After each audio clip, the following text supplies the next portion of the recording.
एक बार नारद जी ने भगवान विष्णु से प्रश्न किया, प्रभु, आपके भक्त प्रायः गरीब क्यों होते हैं?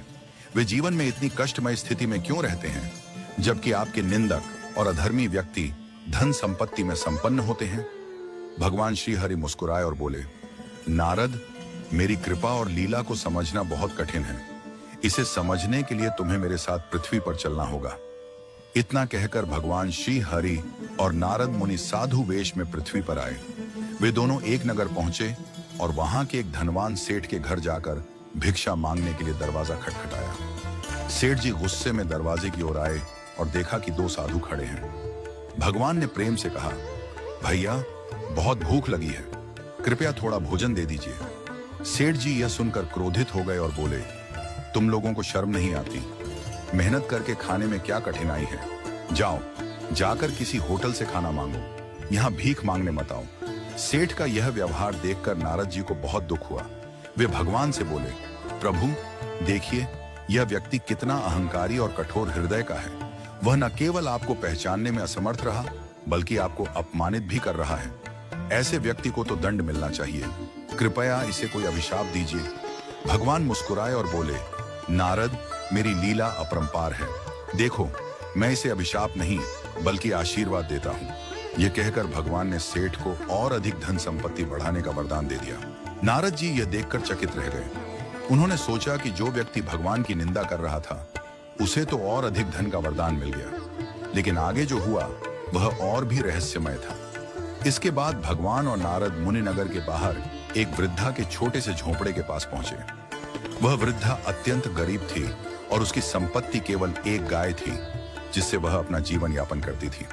भगवान ने वहां भी भिक्षा मांगी। माए, बहुत भूख लगी है, क्या हमें कुछ खाने को मिलेगा?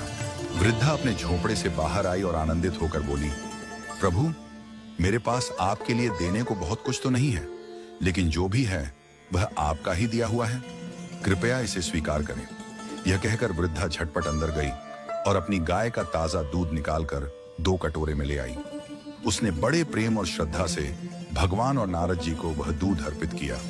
भगवान ने प्रेम पूर्वक दूध ग्रहण किया और वृद्धा को आशीर्वाद दिया।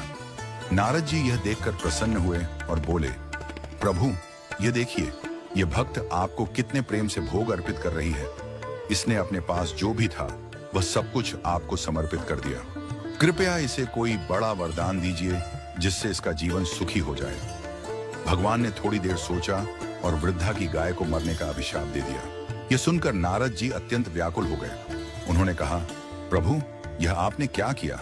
यह तो आपकी सच्ची भक्त है। इसकी गाय ही इसका एकमात्र सहारा थी और आपने उसे ही छीन लिया। यह अन्याय क्यों? भगवान ने नारद जी की ओर देखा और बड़े प्रेम से समझाया, नारद, तुम्हें मेरी लीला समझ में नहीं आई। यह वृद्धा मेरी परम भक्त है और शीघ्र ही इसे यह संसार त्याग कर मेरे धाम आना था, किंतु इसकी गाय के प्रति अत्यधिक मोह था। जब इसका अंतिम समय आता तो यह भगवान का स्मरण करने के बजाय अपनी गाय की चिंता में ही लीन रहती। इससे इसका अगला जन्म गौ योनि में हो जाता और इसे अनेक दुख भोगने पड़ते। इसलिए मैंने इसकी गाय को पहले ही छीन लिया, ताकि जब इसका अंतिम समय आए तो इसका मन केवल मुझ में ही लगा रहे और यह सीधा मेरे धाम को प्राप्त कर सके। वहीं दूसरी ओर वह सेठ धन संपत्ति से इतना मोहग्रस्त है कि जब उसकी मृत्यु होगी तो उसका ध्यान केवल अपनी तिजोरी और सोने चांदी पर होगा। इसके कारण वह अगले जन्म में तिजोरी की रक्षा करने के लिए सांप के रूप में जन्म लेगा। भगवान ने आगे कहा, यह प्रकृति का नियम है कि जिस चीज से जीव को अत्यधिक लगाव होता है, मृत्यु के समय उसका अंतिम विचार उसी के बारे में होता है और अगले जन्म में उसे वही जीवन मिलता है जिसमें वह सबसे अधिक आसक्त रहता है। इसलिए मनुष्य को अपने जीवन में मोह माया से ऊपर उठकर केवल ईश्वर का